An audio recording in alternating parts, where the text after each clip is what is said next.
Two extraordinary individuals join us today. The first, female stockbroker in Arizona, shares her story and insights into being successful in breaking barriers. Then, a highly decorated Vietnam veteran shares the impact of acknowledging veterans. Plus, from layoffs to cost cutting, DOGE has been making swift changes in the government, but are the changes happening too quickly? It's all that and more this evening on Broomhead. Welcome, I'm Mike Broomhead. Before we jump into today's show, let's take a look at one of the top stories trending here in Arizona.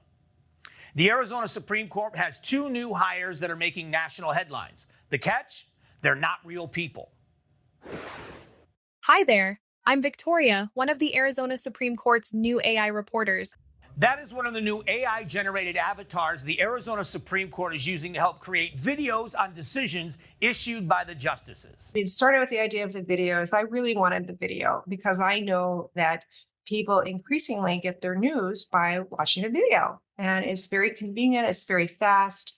Chief Justice Timmer says that trying to coordinate a video recording for every decision is often difficult to do in a timely manner. The court issued an important decision in Perez versus Circle K. However, instead of AI summarizing a court ruling, the court's public information team creates the script. The avatars are simply a device used to relay the information to the public in a format that most people are receiving their news. Hey there, I'm Daniel, one of the Arizona Supreme Court's new AI reporters.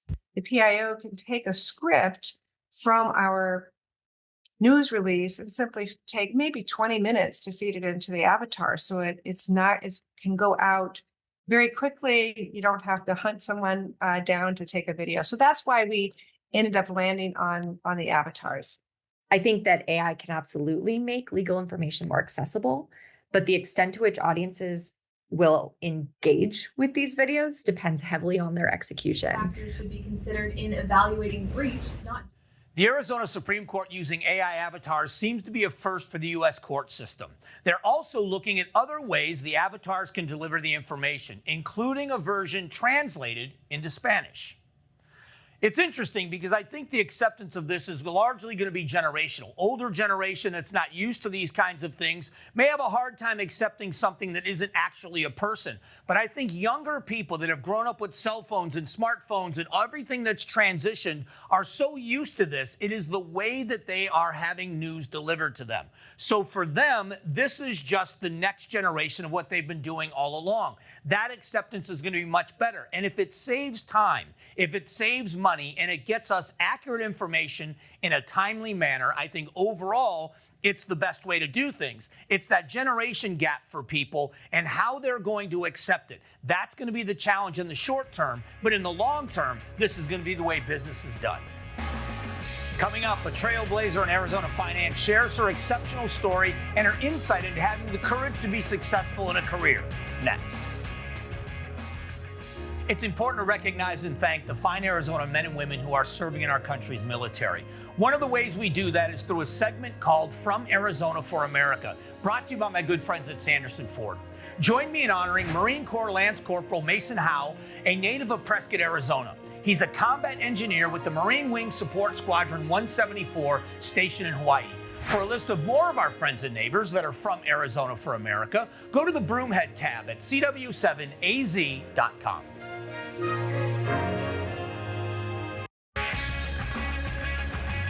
It is Women's History Month and celebrating women and great accomplishments, and none better than Mary Lou Hapner to talk that about. Thanks for doing this. It's my pleasure understanding. I want to start with your career because I'm always interested in people that break barriers, and you certainly did that. I mean, you were able to, first female stockbroker in Arizona, second in the entire nation. What was that like for you? It was rather unbelieving that I passed the test because I knew nothing about being a stockbroker. When Stanley Pleninger was a stockbroker, he says, I want to make us a company. The two of us is enough. And he wanted to call on the phone. No, I'm not going to call on the phone. What I did, I took a year. I wrote a book with questions and answers. Now I know what to do.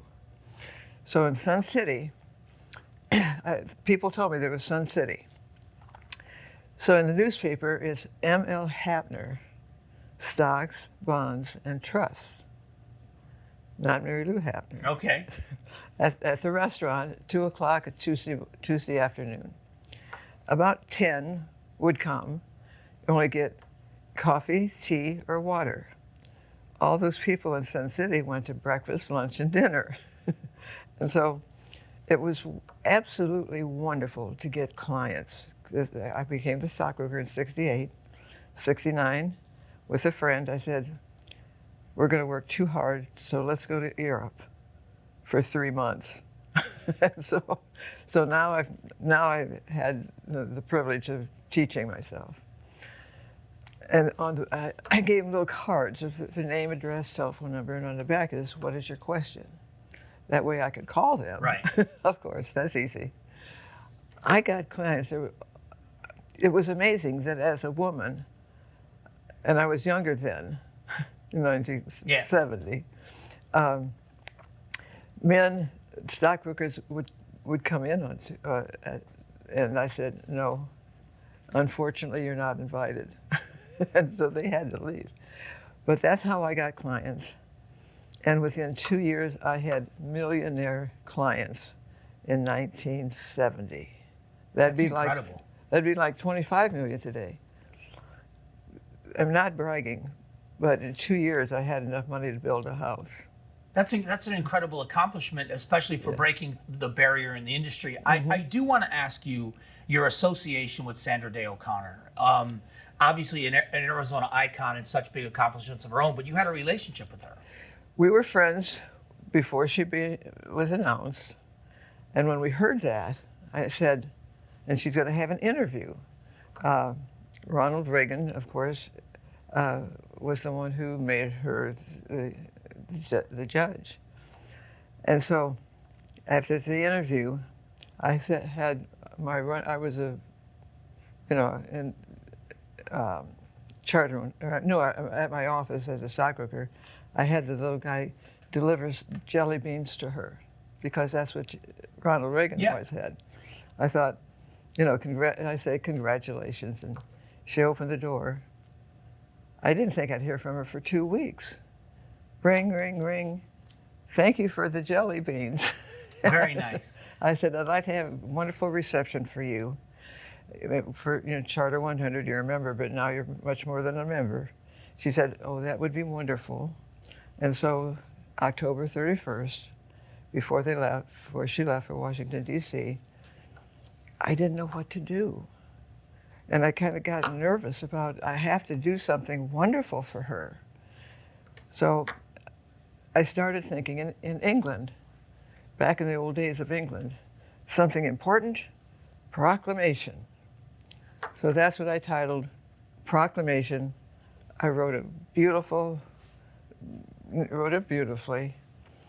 and I had 76 members sign it, coming to the reception. She loved it so much, she took it with her for the 25 years that she was there.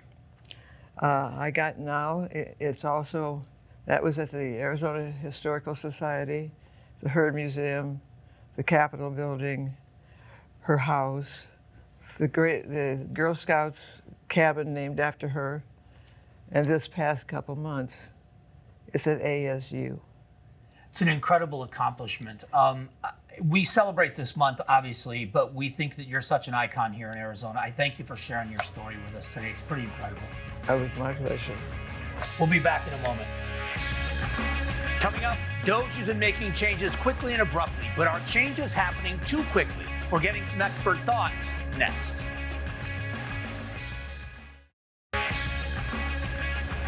Efficiency, a big topic, especially as it comes to government, Department of Government Efficiency. From the company On the Mark, Mark Lascala is with us. Thanks for doing this. Thanks for having me, Mike. So let's talk about, first of all, let's talk about what your company does. I mean, your background, so you're the expert in this area. What gives you the expertise? Well, I started On the Mark 35 years ago now. I've done over 500 redesigns around the globe. When you redesign an operating model or modernize an operating model, it also includes efficiency, process efficiency, process optimization, but by itself, that's not enough. But I've got 35 years, an entire career doing this work. So when you take that look at the Doge, you're going to have a different perspective than the rest of us. What do you see that is the goal, And are they meeting the goal? Well, a lot of discussion has been talked about in terms of government efficiency, Right. but it's way more than government efficiency, and it's been kind of a double entendre, if you will, or kind of coded. If you actually look at it, business is not the same as government, as you well know, and a government has a different purpose than a business. But I would say DOGE is doing way more than actually just efficiency. If you look at it more closely, is what they're doing is hollowing out entire parts of the government, which has a different set of objectives besides efficiency. When you look at I was with a congressman the other day, and he said, for instance, that the Pentagon can't pass an audit, and they don't even know how many trucks they own. I can't imagine any operation, whether it's a government or business, that doesn't know what equipment it owns. You'd be surprised. I have a saying in business, it's amazing that businesses survive despite themselves. This is not unusual. Government's no different than business, and business makes a big deal of, well, we know what we have, we know what's inventory. That's that's a myth. I've been in many businesses around the globe that they don't know what they have, how many employees they have, how many departments they have, their materials, their supplies. So a little bit of a myth, so let me clear that up. It's not surprising the size of the military, if you will, about their equipment. I mean, my guess is Elon Musk doesn't know what he's got either in terms of Tesla and all the machines and things like that go with that industry. Are the goals the right goals from the Department of Government Efficiency? Not necessarily what they're doing, but what they say they want to accomplish. Reducing the size of government, getting rid of fraud and waste. Is that something that's helpful? And is it a noble goal to be trying to accomplish? Well, it's a noble goal, certainly noble. And I think there's always opportunity in government to make it more efficient. But let me just share with you a kind of a baseline is that most organizations we go in, businesses, and redesign them, we can save anywhere from 10 to 40% of their operating costs just in waste. So any business you walk into is probably full of waste. It's no different in government, and I think there's huge opportunity. But what DOGE is doing goes way beyond efficiency, as I said earlier, and it's really looking at hollowing out parts of the government, and it's really not clear. The big thing that we should all be concerned about is the downstream consequences and the unintended as well as intended consequences for doing laying off 18,000 IRS agents. That's our revenue as a country. And when you in any business, if you cut marketing and sales, what happens?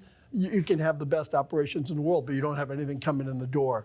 So, that you have to wonder, what is that really about? And is that really about efficiency? So the pushback on that would be, during the Biden administration, there was an addition of 67,000 employees to the IRS. So if you're going to take away 17,000, you're still gaining 50,000 over the last couple of years. Yeah, it's a really good point, Mike, and don't disagree. But if you look at the last 10, 15 years, one particular party's been hollowing out and starving the IRS, not allowing technology advancements, hiring of staff. And so it's all, it's kind of every 4 years we go through some kind of cycle like that. And I think one of the challenges for us as a nation, staying out of the politics, is if we could just get some stability over time, then we could really see what's going on. But it's a little hard, like when you're adding 60,000, taking out 10,000, taking out 80,000, whatever it is, and using old platforms, old tools, and old ways of working. All those things start to add up in terms of huge efficiencies, and things aren't going to be perfect. Mark, I appreciate the expertise, because the perspective from your world is a lot different than the layperson, so we appreciate the perspective. I appreciate your time, Mike. All right, we'll be back in just a moment. Coming up, we're talking with a highly decorated Vietnam veteran. Hear his story and why it's important for us to acknowledge our veterans in this country when Broomhead returns. Here's a look at some upcoming events that should be on your radar. First up, Phoenix Theater Company's performance of Churchill. It's a look at Winston Churchill's life from the eyes of Churchill himself. There are 2 weeks left to see the show. Tickets are limited, so book your tickets soon. Then it's the Yavapai Bottle Gas Mile High PBR, happening from April 11th and 12th at the Findlay Toyota Center in Prescott Valley. Tickets are still available for both days. Welcome. Talking with a Vietnam veteran about the veteran community. Joining us is retired Captain Frank Lambert for the United States Army. Thank you for doing this. You're welcome. Recognition of what the Vietnam veterans endured, not just in combat like other troops had done, but also when you came home. Can you tell us a little bit of the story? You were a highly decorated veteran, but it was that service is so incredible for people to understand. Well, my first experience was not very good. When we were evacuated to the hospital in Fort Dix, New Jersey, we had people throwing rocks at us and screaming baby killers, and we didn't know what they were talking about. And so over the years, I stopped telling my story. And then, however, I started to link up with a bunch of Vietnam veteran groups and realized all of the needs of Vietnam veterans. And so I've just tried to stay involved. And it seems like there's a need that you can't imagine that somebody has that you can go out and help them with. Or the big thing is this Imprints of Honor organization, where so many veterans have never told their story. And they say, well, my story's not good enough. I wasn't in combat or whatever. And I said, it doesn't matter. It was totally unique. And you need to tell your story so your family knows what you did. And oh, by the way, Imprints of Honor puts it in the Library of Congress so that your story lives in perpetuity. Isn't it important to those stories for the next for this generation of young men and women to understand what real sacrifice means? Even, like you said, if someone thinks their story is not big enough, I think the importance is sacrifice and service. Absolutely. I mean, how many people nowadays give up 3 years of their life for the service of their country? Most people try to avoid it. And so I think that's absolutely correct. When you talk to other Vietnam veterans, do you share stories of that time period in combat? Do you share stories of what it was like to come home to the reception you got? Is it a combination of both? Yeah, I think it's a combination. The first thing is a story. Where were you? Who, because we're all in different battles and different experiences. And so you share that story. But then it gravitates to what happened when you came home and what happened afterwards. Your story of combat and being rescued by somebody that eventually earned the Medal of Honor because of this, but your time in combat, you paid a heavy price yourself. How have you dealt with that over your life, with that price you paid? I think I was lucky because coming from West Point, I was probably trained, and then also being a little bit older, I was probably trained a little bit more than the average draftee who was 18, 19, 20 years old. And he's in high school, and then a year later, he's in a battle in Vietnam. And so I've always felt lucky that I could tell my story because a lot of people can't. And so I try to tell the story. Hopefully, it resonates with people and gives them comfort. What do you say to someone out there that's contemplating or should contemplate doing a veteran service event or going to help with a veteran organization? How much does it mean to veterans to know that the public still cares about their service and honors it? Well, I think this is particularly critical for Vietnam vets because of the reception that we got back wasn't very good. And up until recently, we've never been recognized for our service. And so I think that anybody that can do something for the vets, the vet doesn't even realize oftentimes how important that is until they've ever experienced it. So I think it's really important. Well, Captain Lambert, I appreciate your service, and I know it's kind of a tradition with Vietnam veterans to welcome each other home at times. And I just want to say to you, it's an honor to meet you, and I say welcome home. Thank you very much. Thank you so much for your service and your time. We'll be back.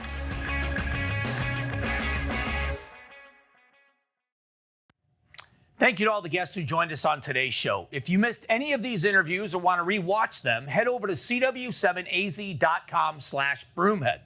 Every Sunday here on Broomhead, we ask a new poll question we'd like you to participate in. The question could be about the economy, water, housing, or anything related to Arizona. This week, the question is, do you agree with the Arizona court system using AI to deliver news? All you have to do is head over to cw7az.com/Broomhead to respond to the poll question. Next week, we're getting updates on if Axon will stay in Scottsdale, plus are the Diamondbacks any closer to the renovation deal for Chase Field? Thank you for joining us this week on Broomhead.